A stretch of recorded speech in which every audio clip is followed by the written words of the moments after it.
कुठं पण बाहेर एक दिवस जरी गेले ना, दुसऱ्या दिवशी लगेच कामाची धावपळ उडते. तर लगेच अर्जंटमध्ये इथं मला ब्लाऊज शिवायला होता आणि अर्जंट ऑर्डर घ्याव्याच लागतात. नाही घेतल्या तर मग परत आपले कस्टमर तुटतात, त्यामुळं घ्याव्याच लागतात. तर मग त्यामुळं अर्जंट ब्लाऊज शिवून द्यायचा होता मला हा 2 वाजेपर्यंत. सकाळी 10 वाजेपर्यंत घरातली सगळी कामं वगैरे आवरून घेतली आणि मला अर्जंट ब्लाऊज शिवायचं म्हणल्यावर ह्या साहेबांना असं काहीतरी उद्योगाला लावून द्यावं लागतं.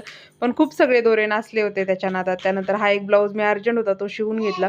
दुसराही अर्जंट होता, हा 4 वाजेपर्यंत द्यायचा होता. तर तो पण आरीवर्कचा होता, तो पण शिवून घेतला. आणि इथं पहा, मुलगीच फक्त आईची नक्कल करते असं काही नसतं, मुलं पण खूप जास्त करतात. तर हा पहा कसा मी जसं केसाला क्लचर वगैरे लावते सेम त्याप्रमाणे क्लचर वगैरे लावत होता. नंतर या गाड्यांसोबत पण तसंच ॲक्शन चालू होती.